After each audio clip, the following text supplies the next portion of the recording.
how did I go from a kid who dreamed of being a doctor and being an artist to sitting in a prison cell?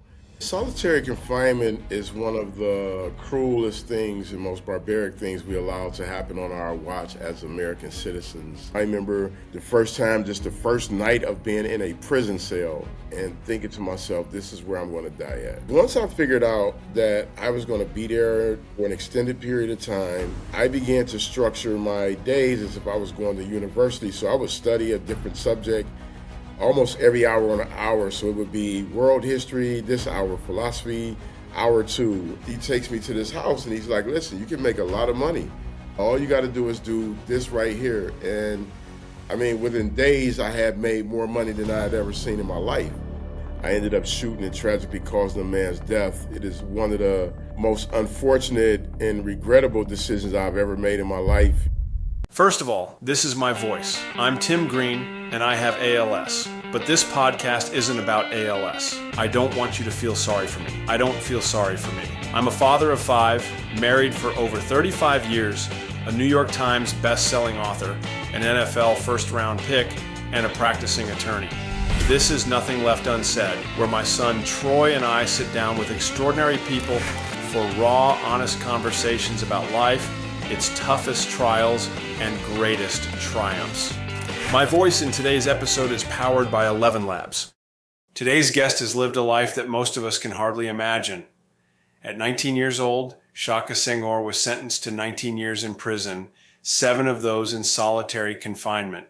But instead of letting that time destroy him, he used it to transform himself through reading, writing, and reflection.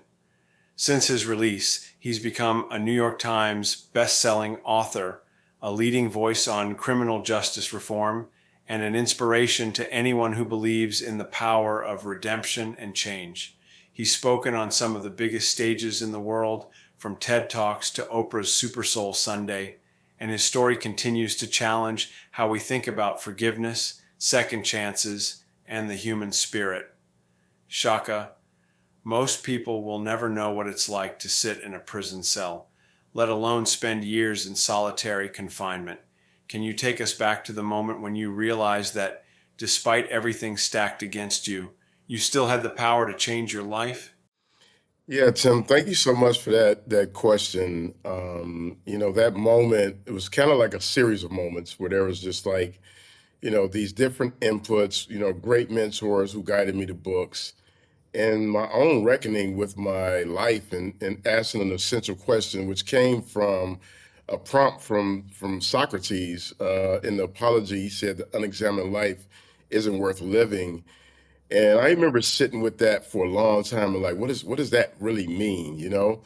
And then I decided to start kind of writing out my life, like what happened to me? How did I get here?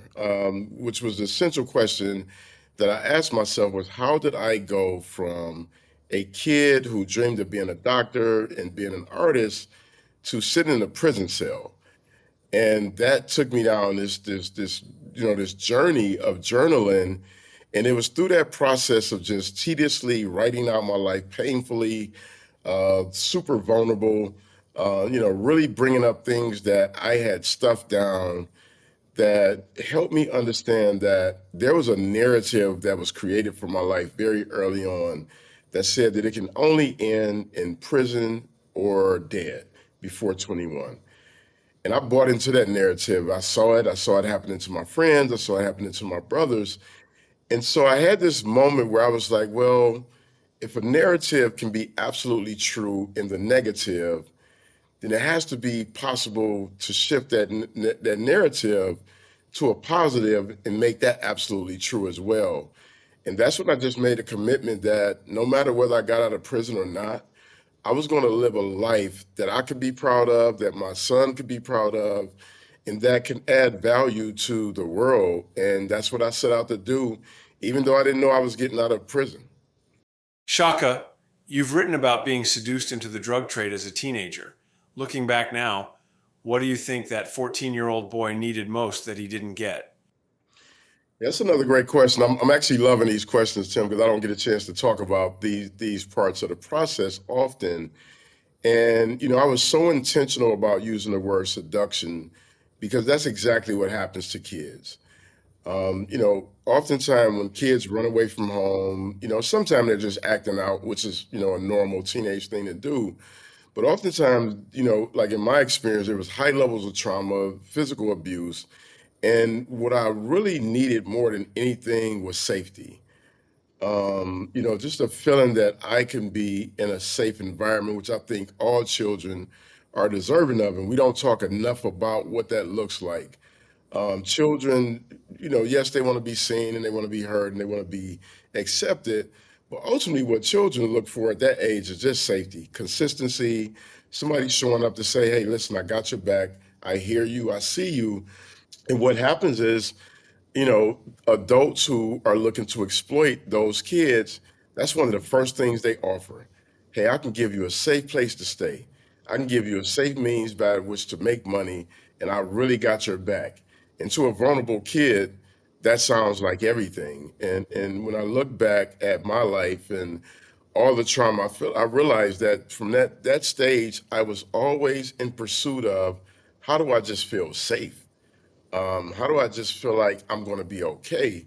Because when my household was intact and it wasn't a lot of chaos, that was the thing that I leaned into was like the safety of family. And then once things kind of went off the rails, everything changed. And it was that constant pursuit of like, how do I just feel safe? And I think that's what that 14-year-old was looking for.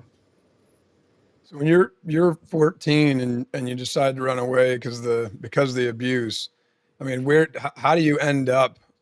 How do you go from like literally running, I guess, down the road to someone saying, "Hey, I got a place for you," and you get trapped into that? What's the bridge there? Yeah, so when I first left, I was naive, right? It's like as a kid, you just think someone's gonna see this smart, handsome little kid and be like, all right, well, come on in, we'll take care of you and provide you with food. And my friends, they were like, man, my mom not, you can hide out in the basement. So for like 2 weeks, I kind of snuck around my friends' homes. It was like, oh, I would stay in this friend's basement. I would stay in this friend's garage. And, then I had a couple of friends who their households were kind of a little bit kind of free flowing. Mother worked all day, and we kind of, they had older siblings. We were in and out, and so it wasn't that hard to kind of mask what was happening during the first couple of weeks. But after a while, people in the neighborhoods like, you've had them same clothes on, you stink. All these things where they, the older kids would try to like embarrass me. And that's what, the drug dealers kind of exploited was like, hey, I see you. You've been wearing these same clothes. You don't look like you've been eating regularly. All I see you with is chips and soda. In Detroit, we call it pop, but I know the rest of the world calls it soda. And that's where that exploitation takes place. That's where they see these young kids who are in need, and they're like, "Hey, I can provide you with that first meal," and it's literally just like a seduction, right? It's like the guy picked me up. The first thing he did is he took me to get something to eat. And it was like, oh, we're going to Burger King, get whatever you want, you know? And then he takes me to this house and he's like, listen, you can make a lot of money. All you got to do is do this right here. And I mean, within days, I had made more money than I had ever seen in my life. And from that moment, I'm in it now. Mm.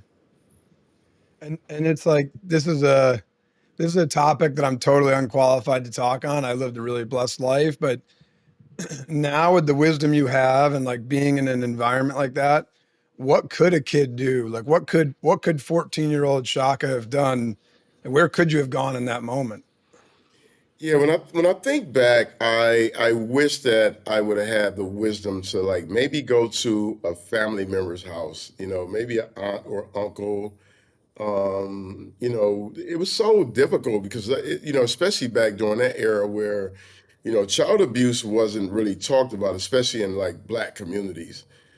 In fact, it was oftentimes normalized, like, corporal punishment, which is, that part is normalized in the culture. And there's a difference between, discipline and like abuse. Discipline, you get a swat on the backside and like, hey, stop that, right? I don't know many kids who haven't experienced that. But when you're being beat and hit out of anger and frustration and you don't know why, it's unpredictable. It comes at, random. Like that just wasn't talked about back then. So it was hard to kind of imagine, hey, I can go talk to somebody who is also the sibling of my mother and they're not going to take me back, you know? Mhm.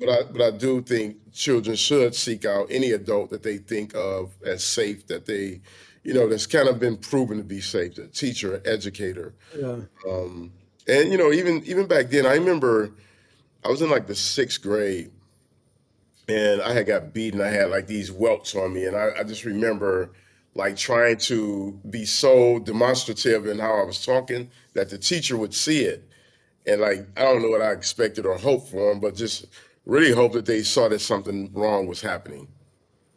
Yeah.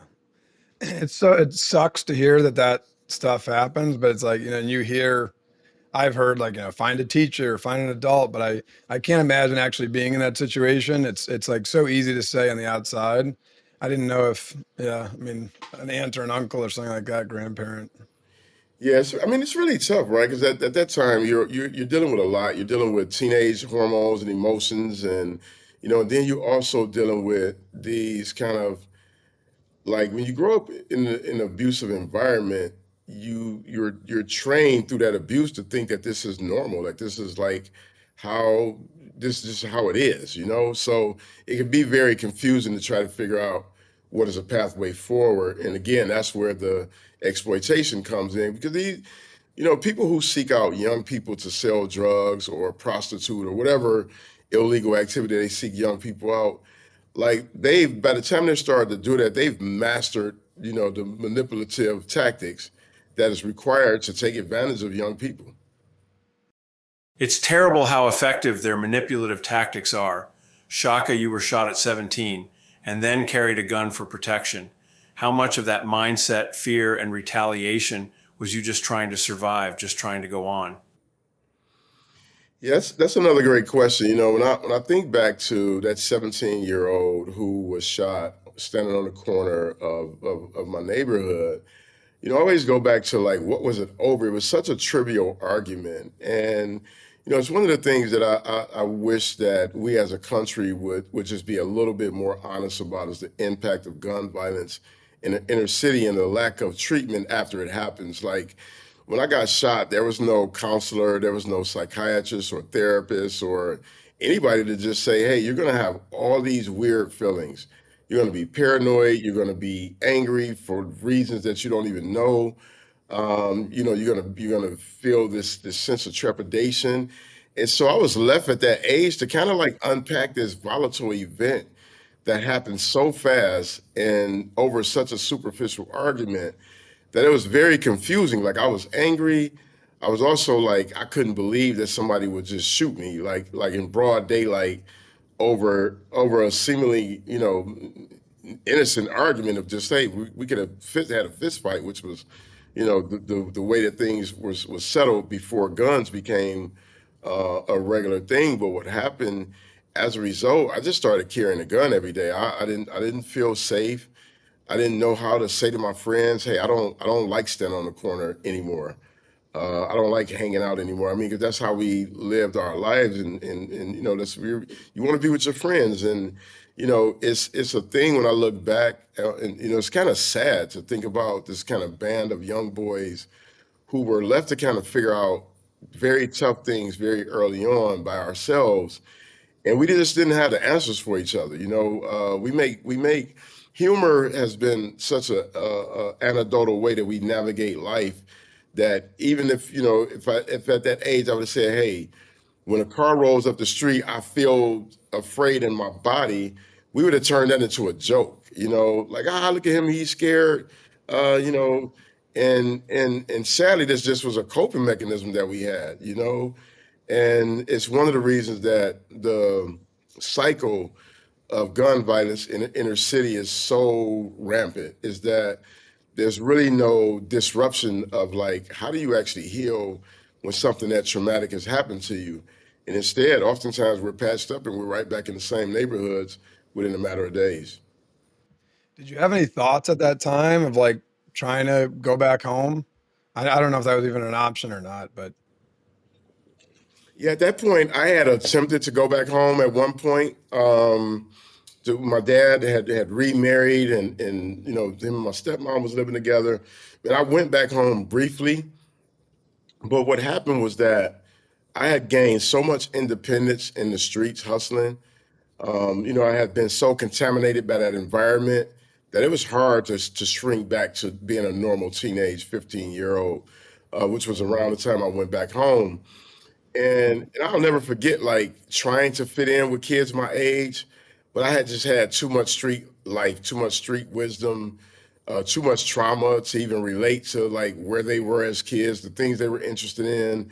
I had outgrown, I was more into I was literally living an adult life as a teenager. And so it was kind of hard to shrink back to that little boy feeling when I had been living my life as an adult.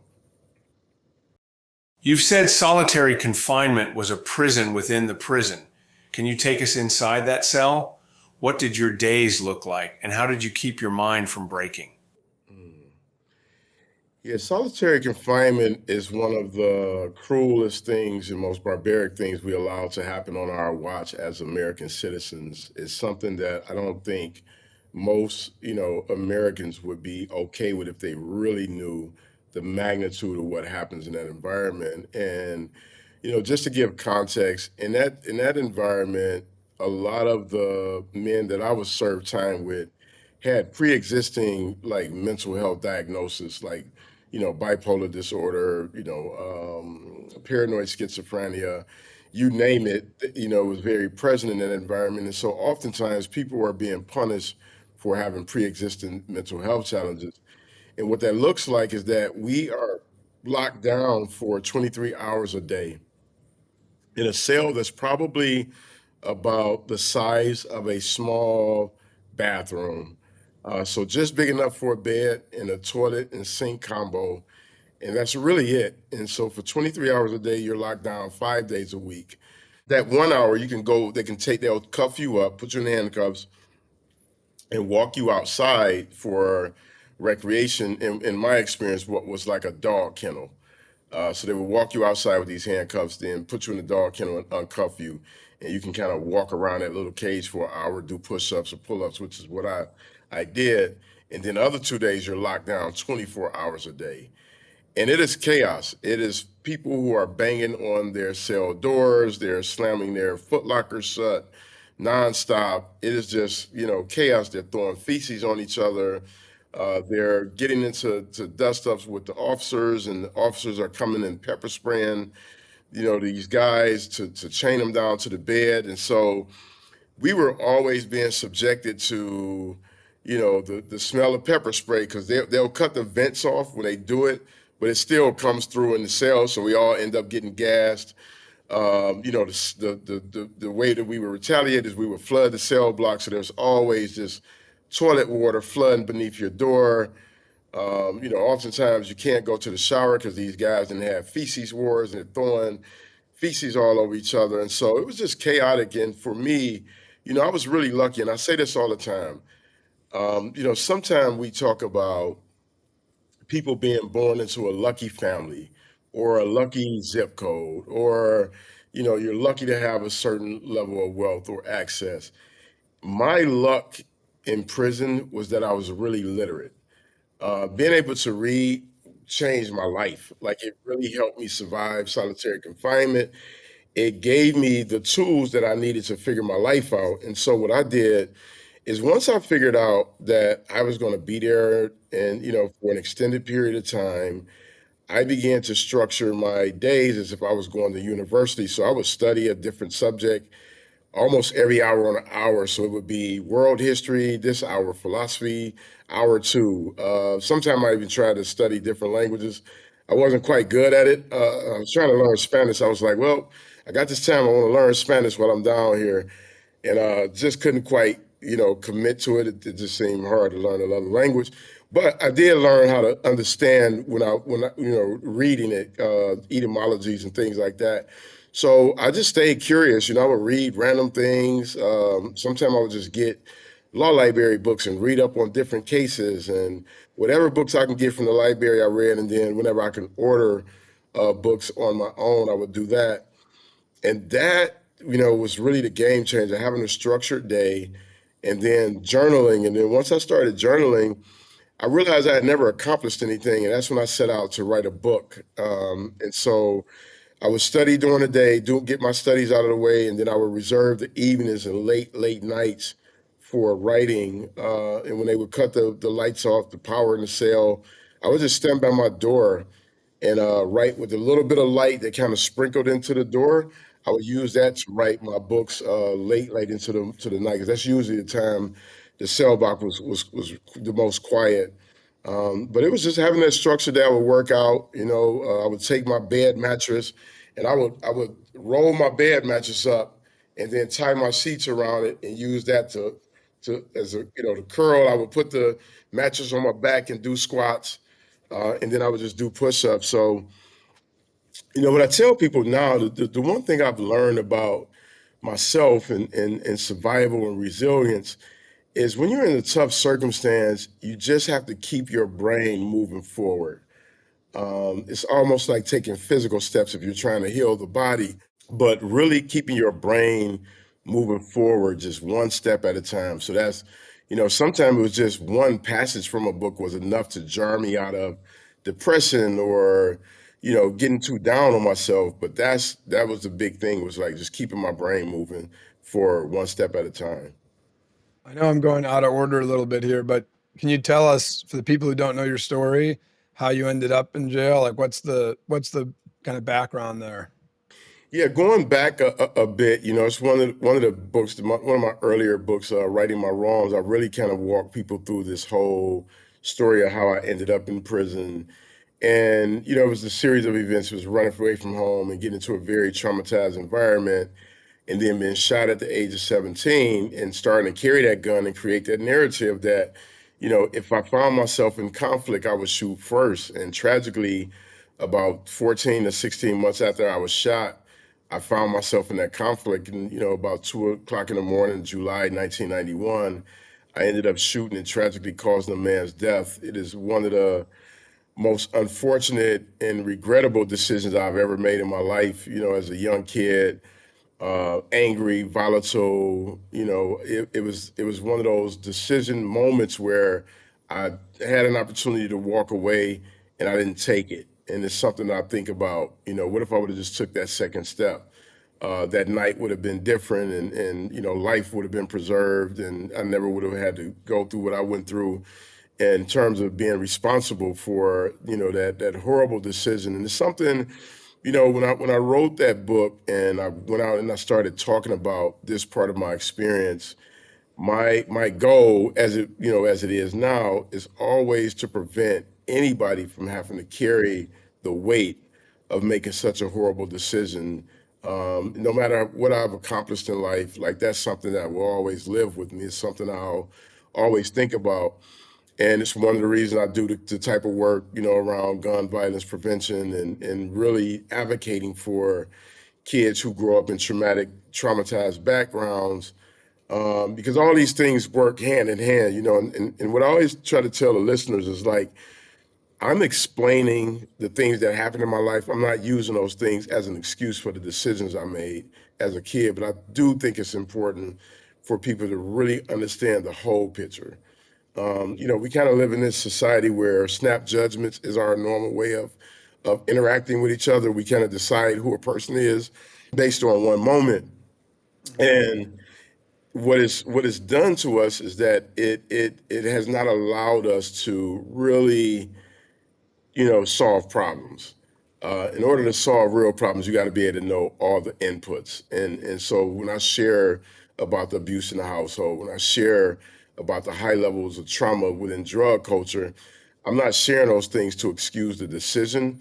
I'm sharing those things to explain how a kid who dreamed of being a doctor and an artist could arrive at that decision. And you're obviously, you're in this scenario. You said you get shot. You're not using it as an excuse, but all this trauma and fear. You've got a gun now. It's just like it's a cocktail for something to go really wrong. you that night happens, you get arrested. What now is going through your brain, and did the I guess the gang that seduced you into that lifestyle, did they try to help you at all, or did they just kind of leave you? Yeah, so it was more like individuals. Detroit didn't back then. They didn't have like a big gang culture like some of the other cities like L.A. or Chicago or New York. It was more like drug seller culture, and those people are always interchangeable because people are always getting locked up, arrested, going off to jail. But all of my friends basically abandoned me. Like once those handcuffs go on, all those friendships kind of go away, and you find that you're like really alone and you're by yourself, and you have to kind of navigate everything on your own. And so, what I just remember thinking like, my life is over. Like I went to prison. I was 1 month into my 19th birthday when it happened, and I was 19. I went to prison, and at 19, you can't even think 2 decades later. At 19, you could barely think 2 weeks later. And so for me, it was like my life is over. Like I've thrown it away. I remember the first time, just the first night of being in a prison cell, and just being in that cell and thinking to myself, this is where I'm going to die at. And that my life, the dreams that I had as an artist and a doctor, those things are no more. I'm just going to be in here with the rest of these guys. I'll grow old and die in here. At 19, 40 seemed old. So that's what I thought life would be. And the first 5 years, I got into so much trouble because I had really given up on myself. I didn't follow the rules. I got into fights and dust ups and all these different things because I was just angry and lashing out and being irresponsible. But it was when I started to journal that I realized the environment doesn't matter as much as what happens inside you internally. Like you can have value no matter where you at in the world if you really believe that. And for me, it was really about this high level belief that, I could still add value, So I started mentoring, I started teaching other men how to read. I started figuring out ways to be a helpful person in an environment where so many people were hurting. And then last thing, we can move on. You said so many things. I got so many questions I wrote down I wanted to ask. You talked about solitary confinement being like basically just unacceptable as a form of punishment. I've never experienced anything like that. I can't even imagine. But what's something like if you had a magic wand, right, and you got to solitary confinement's done as of right now, what would you replace it with if there is somebody in the prison who is fighting or is causing issues or not listening to the rules? I don't know if you've ever thought about that, but what could replace it? Yeah, no, I think about it all the time, right? And I think that all these things require not just a blanket thing of like, all right, let's squash solitary confinement, right? If people are having fights, you got to separate and isolate those people and, get them an opportunity to like, cool off and do the things, right? What I know about prison is that oftentimes the things that lead to the violent outbursts are the things that actually can be prevented. And it's more like, okay, what are the resources that we're putting around people to ensure that they're not lashing out and fighting in the first place, right? And then if that happens, if a dust up happens, you can separate a person for a couple of hours, cool off, and maybe put them in different units. But you don't have to put them in solitary for a year, 2 years, 3 years. And one of the things that people should know about solitary is that most of the people down there aren't down there for like serious violations. They're oftentimes down there for repeated violations of things that wouldn't even arise to be a misdemeanor in society. But if you have mental health challenges, it is very hard for you to maintain not getting a rule or breaking a rule.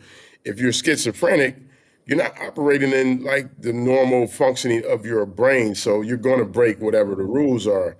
And so what happens is sometimes these guys may go for one thing, but they end up just accumulating misconduct, misconduct, misconduct, and then they just never get out. So it's those type of abuses that I think we should definitely do away with. The long term. What were you in solitary for? So I was in solitary for a serious altercation that I had with an officer.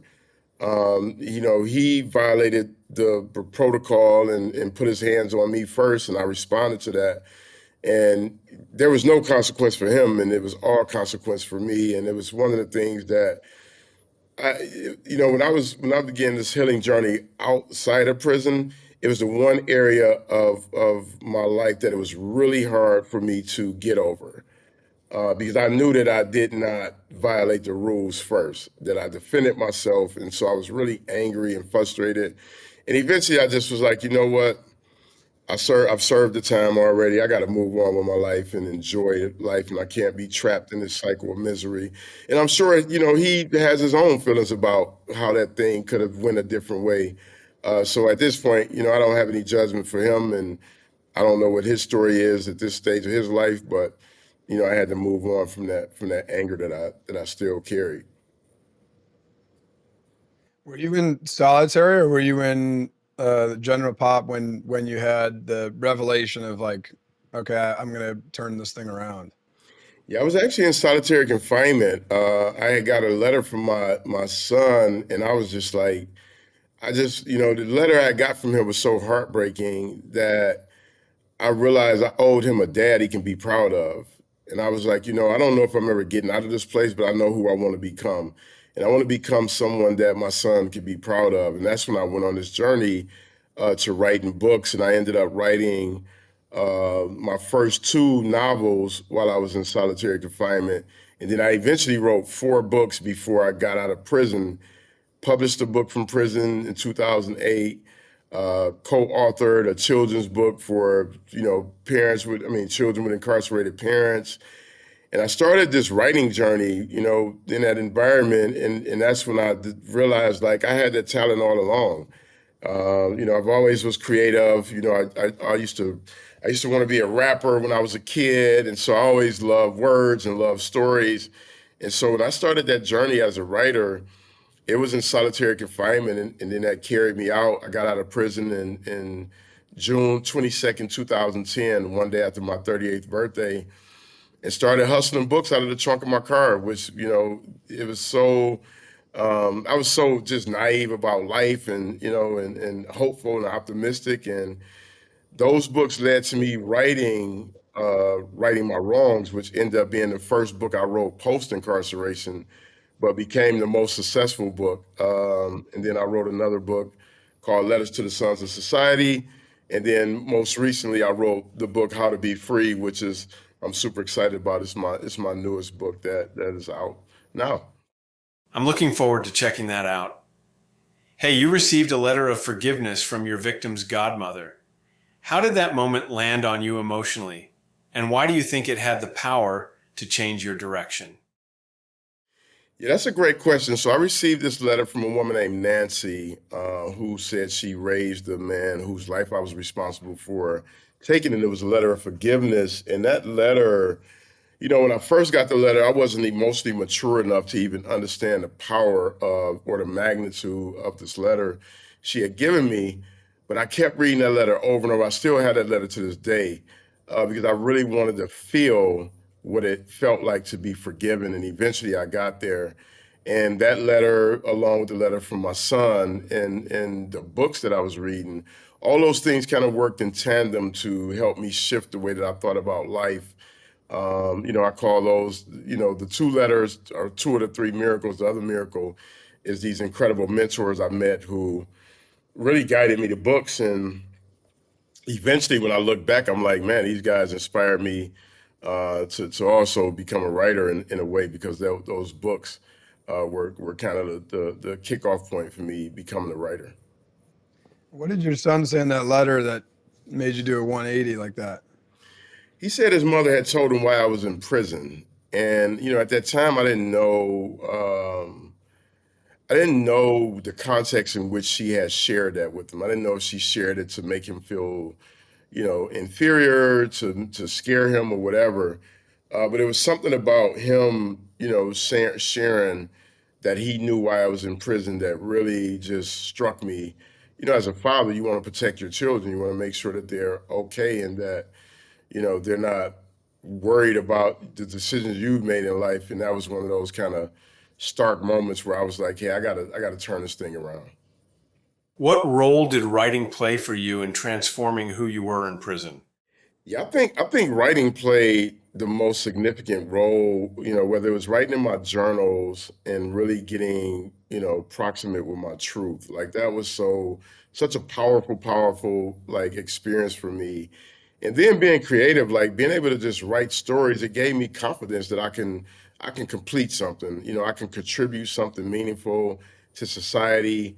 The guys used to line up at my cell door to like be next in line to read my works, and it's a very tough and very critical reading audience, and just to have that, that notoriety in the cell block for something positive, that was a game changer. That really made me feel like, I can turn it around, and that, even though I made this poor decision, the goodness that I knew was always there was still present, and that I was able to contribute something. And when I look back on those tattered pages, I still have like all my original manuscripts, the ones I handwritten and the ones that I typed out after I wrote them out.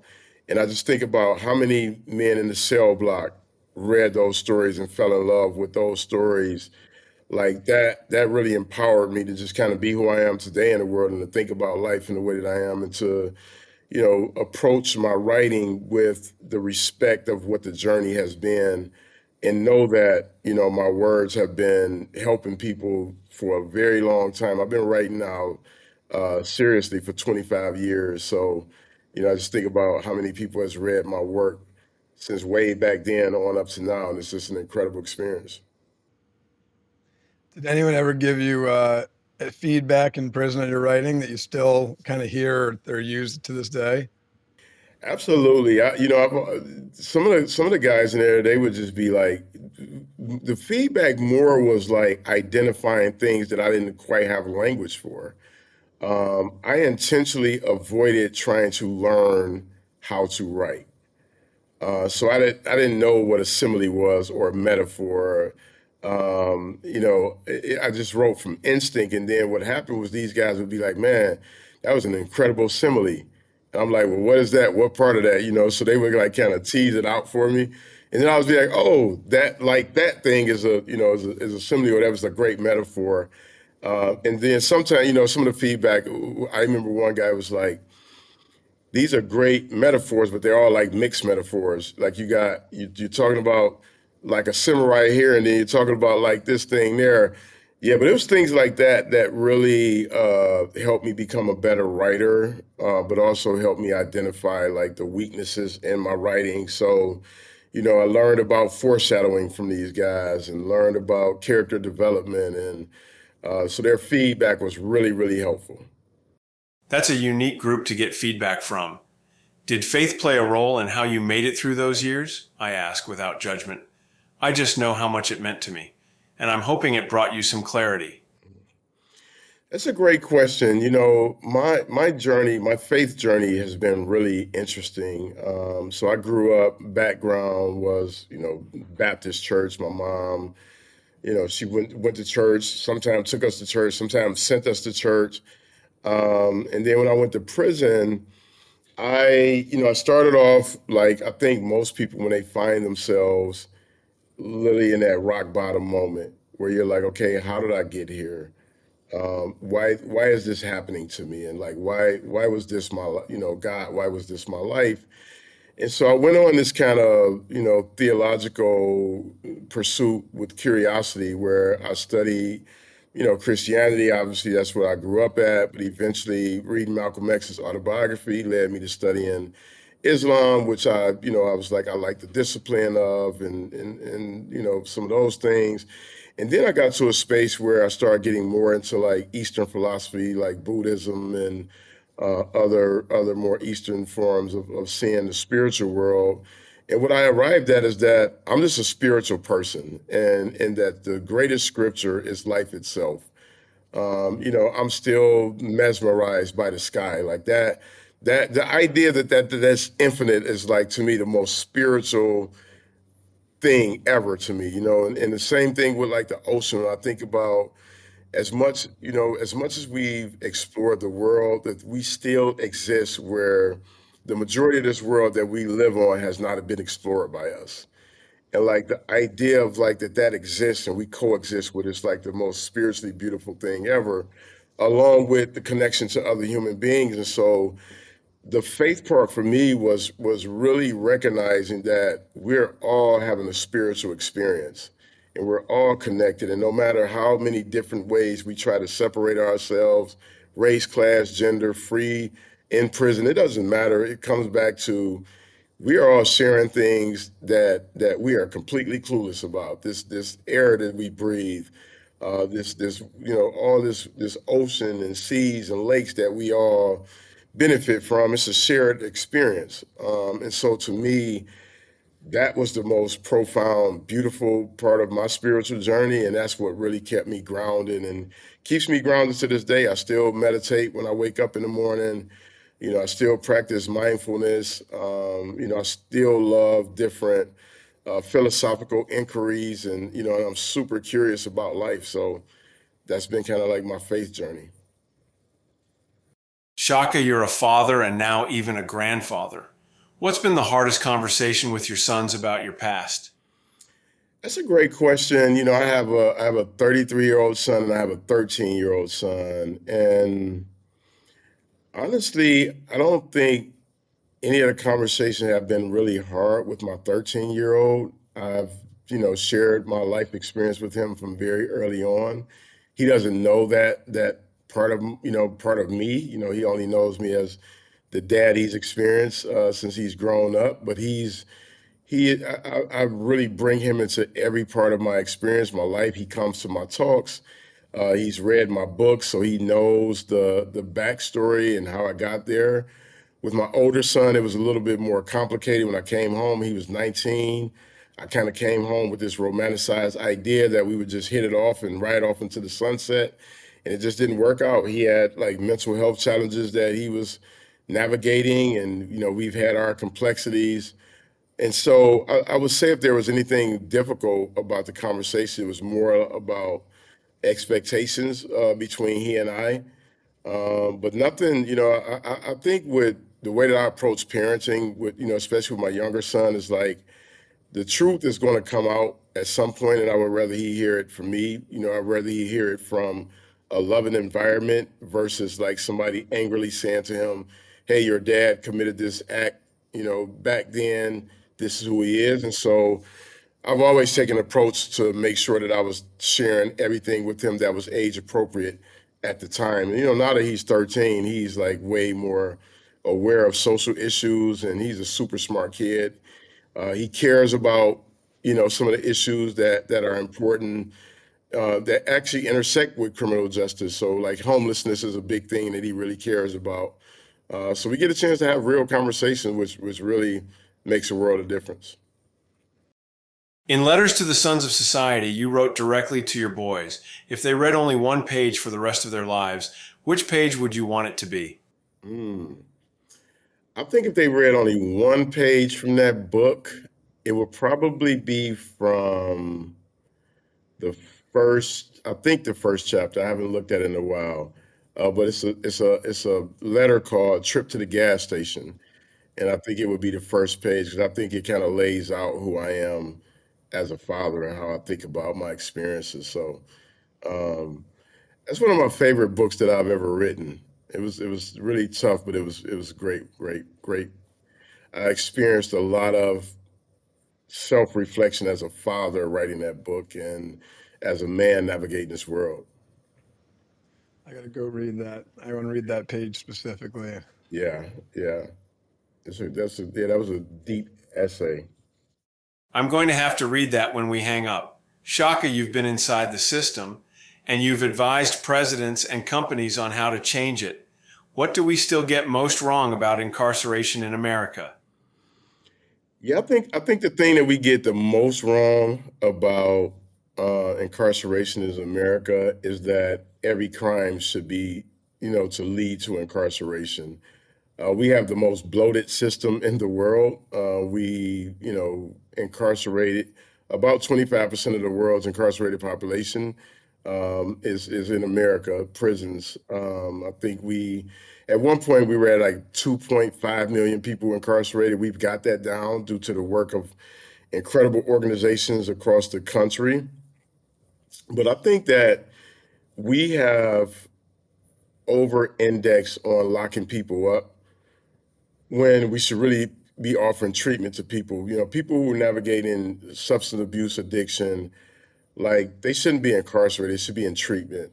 People who have mental health challenges, those people should be in facilities that really work uniquely toward their mental health challenges. And I would say the last thing and the most important thing that we really got wrong, that punishment is the way. I think that we have a social responsibility. 90% of people in prison will get out, and we have to choose what kind of people we want to return to society.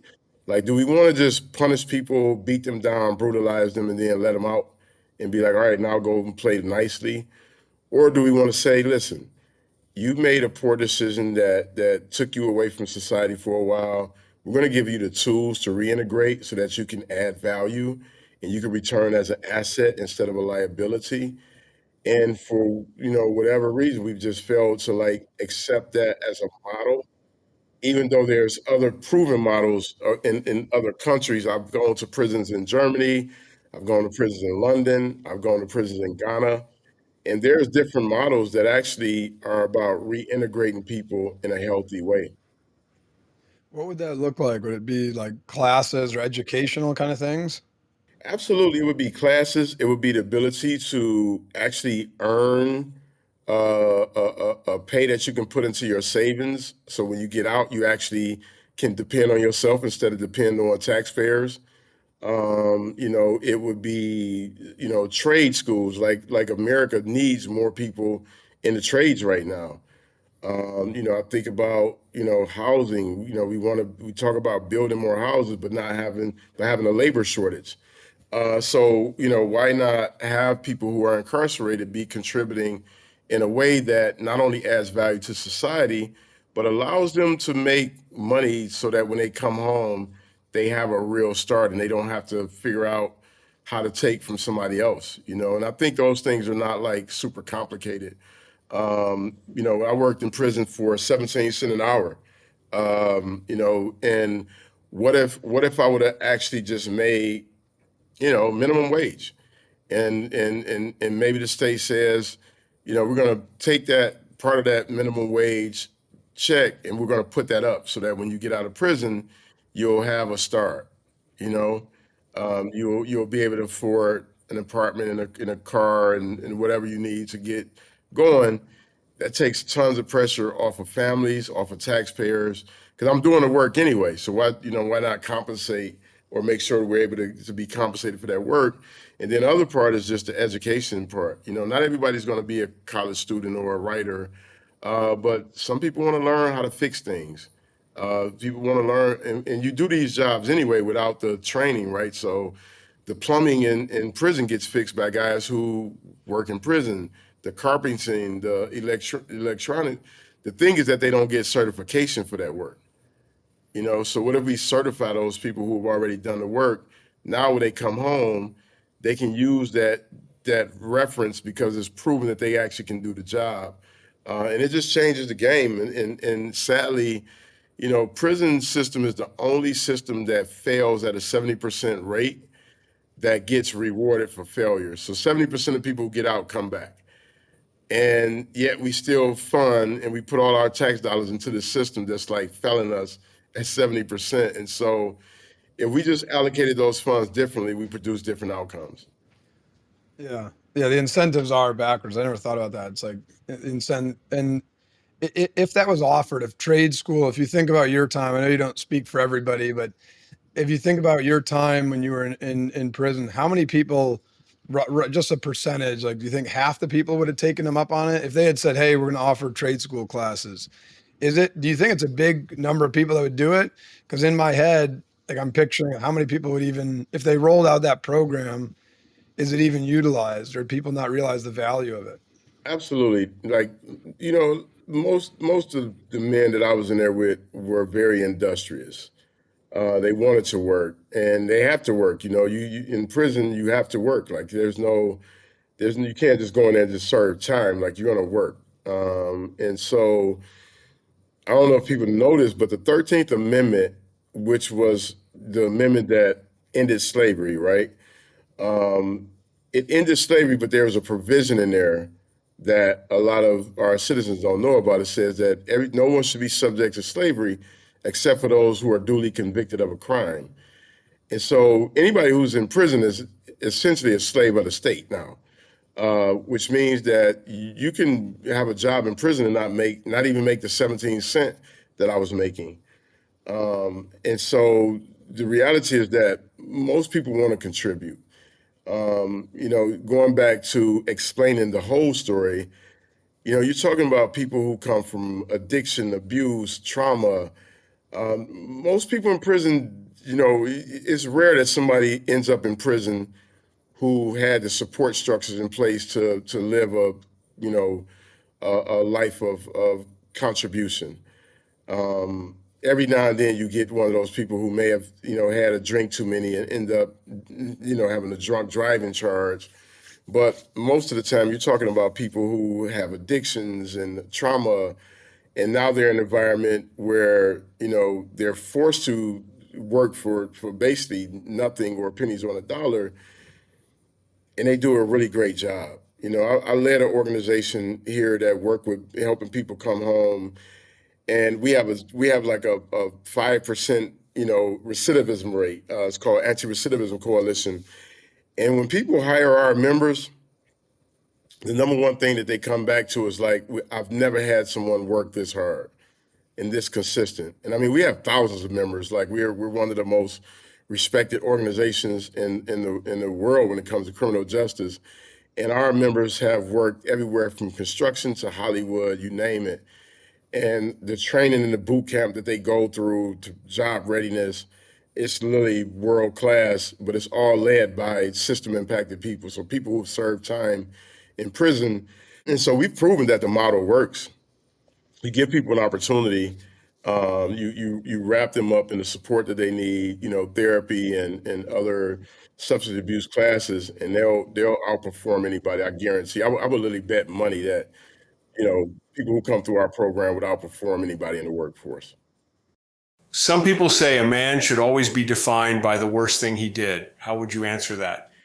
Yeah, the way that I answer it is that our life is a ever evolving thing up until the moment that we die, and it's not until a person's life is ended that you can actually go back and really adequately, say, okay, this is who this person was. Like if people judge me solely on what I did at the age of 19, then what I've done in the last 15 years would not be considered. And what I've done in the last 15 years has been something that I don't even think people have ever witnessed from one human being who has achieved and accomplished and contributed across so many different sectors. Hollywood, I'm in a Emmy-winning documentary. Music, I'm on a Grammy-nominated album. I've been a fellow at MIT. I've been a fellow at Virginia Tech and Kellogg, and I co-founded a class at the University of Michigan. I'm an accomplished writer, New York Times bestselling author.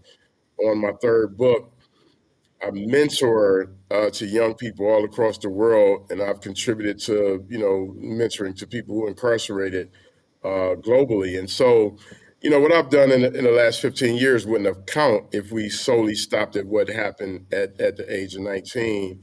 And I think most people would not want to be judged for their worst moment or for a mistake or for a thing that they're not proud of. And because we're complex human beings, we're ever evolving, life changes, new inputs become a part of our, experience, and, we heal. And so I do think that when you have done something wrong, that you should be accountable and responsible, and that people should hold you, to be accountable and responsible. And if you are committed to shifting and changing, I think that we should have grace for that and create space for those opportunities. Because in my experience, what I've witnessed is that most people who end up in that environment aren't evil people. There are people who have made poor decisions. There are traumatized people who have traumatized others.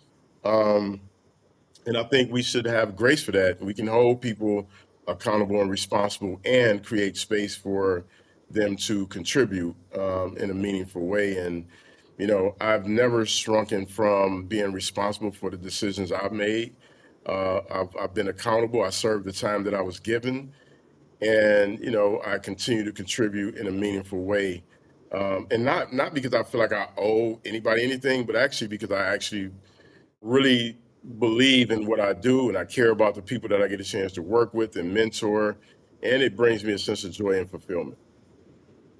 And one of the things I was watching your TED talk before we connected with you, and that's one of the things that I loved that you talked about how rather than judging people by their worst moment, let's judge them by the value of like what they could become or what they could be. Absolutely. Yeah, it's one of the things that I get a chance to talk a bit about in the new book, where it's really about helping people escape their own prisons, and sometimes those prisons are judging others without really considering all of who people are. That's exactly what I hoped you would say. Hey, your new book, How to Be Free, is about life's hidden prisons. What hidden prison do you still wrestle with today? Yeah, that's a great question. When I set out to write this book, I knew I wanted to write something that was dramatically different from my other books. And really, what happened was, as I've been out, doing work in Silicon Valley and nonprofits, and as a writer, I just get all these people that would come up to me and they would share so many things about their lives, and they were deep personal things that they hadn't shared with anybody else. And it would be things like suicidal ideation, an impending divorce, a child who was navigating substance abuse issues. And it really struck me and became really powerful in my life in July of 2021 when my younger brother was murdered. And I found myself navigating the complexity of guilt and grief because I know I made somebody's family feel like that. And that became the hidden prison for me, was really how do I grieve while navigating guilt. And it was very difficult for me to recognize that what was happening inside of me, I was becoming angry and I felt this sense of shame. And I realized that these were all these hidden prisons that kind of existed in my life, but also was showing up in the lives of others. And I wanted to offer, some tools and some a framework to help people really navigate those tough parts of their lives, the things that we don't often see, consciously, but that they exist in our subconscious. If there was a young man in Detroit in a similar situation to your younger self, and he could hear one message from you, what would it be? Yeah, that one message would be never settle for mediocrity when greatness is available. And what I mean by that is if you grow up in an environment that's tough and people are, going down the wrong path, that's just such a mediocre life to live. And the reality is if you grew up in a city like Detroit, it's a city that's rich, full of culture, full of innovation, full of grit. That's where greatness comes from, is when you lean into those things and just never settle for less when the opportunity to be more and do more is there for the taking. When you think about the man you killed, David Vaughn, what would you want his family to know about the life you've tried to live since that moment? Yeah, that's a great question. I've spoken at length with David's wife, and it's a complex relationship that I've shared with her, who I am, and at the end of the day, like, it's really up to her to choose to accept that or not. I don't have anything emotionally invested in whether his family sees who I am today or whether they see the old me. Like, really, that's their journey, which I always respect. For many years, I felt like I had to prove something, and I realized that at the end of the day, we're all on our own human journey, and like I can't go back and undo what happened 30 something years ago. I can only live my life as I live it now, and whether they choose to believe the truth of what this life is or not, it really is ultimately that's not my decision to make. I can just continue to show up and be who I am. At the end of each podcast, I like to give an opportunity for our guests to brag about their families. So please brag away. Well, thank you so much. I have an incredible wife named Liz Dozier. She's a philanthropist. She comes out of the world of education, but she's doing incredible work helping mothers who are navigating maternal health, helping people who are navigating holistic safety within the criminal justice system. What I love about that part of her work is she worked with officers and administrators. I have an incredible 13-year-old son named Sekou, who is just doing wonderful. He just started 8th grade. He's such a fun, smart leader, great kid, and he still cuddles up to me, which I really love. So I feel like I'm winning in the dad department. And I just have a host of incredible friends who are doing meaningful work in the world, and I consider all of them family. I got tons of siblings. I have 4 sisters and 3 brothers, 3 older brothers, 2 older sisters and 2 younger sisters. And I just have so many cousins who are like my siblings. So fun family. I'll see them soon. So I'm super excited anytime I get a chance to go back to Detroit and hang out with the fam. Now on to our final word segment, where we ask our guests a few rapid fire questions. What was the happiest moment in your life? Happiest moment in my life was walking out of prison on June 22nd, 2010. What is the biggest adversity you've faced? Biggest adversity I've had to overcome was getting out of solitary confinement. What are you most excited about? The thing I'm most excited about in the future is my new book, How to Be Free, a proven guide to escaping life's hidden prison and seeing the impact that it's going to have on people throughout the world. What advice would you give your younger self? The advice I would give my younger self is to use your creativity, your imagination to make the world a better place. This is a layup one for you. You guys are both authors. What book recommendations do you have for us or for the listeners? Oh, that's great. So I actually have a whole incredible list of books in the back of How to Be Free. Some of my favorites, As a Man Thinketh by James Allen, The Hard Thing About Hard Things by Ben Horowitz, As a Caged Bird Sings by Maya Angelou. I'll just name those 3 as 3 of the books that you'll find in the back of How to Be Free as some of my favorite reads. Oh, Atomic Habits by James Clear is another great one. I have this sitting right next to me. That's so great. I'm almost done with the last 10% of it. I think you're really going to love How to Be Free. You're going to be excited. You're going to love it. The name of our podcast is Nothing Left Unsaid. Do you have anything you want to say? I would say the one thing that I want to say is that to your listeners, life is complex. It's also beautiful. And we have the greatest opportunity right now in this moment to live the life that we think we're capable of. And I would say go for it. Shaka, thank you for your honesty and for sharing your journey with us today. Your story is a powerful reminder that even in the darkest circumstances, redemption and transformation are possible. I know our listeners will walk away inspired to look at themselves and the people around them with a little more empathy and hope. We're grateful for your time and for the work you continue to do. Thank you so much, Tim, for having me, and Troy, thank you so much for having me as well.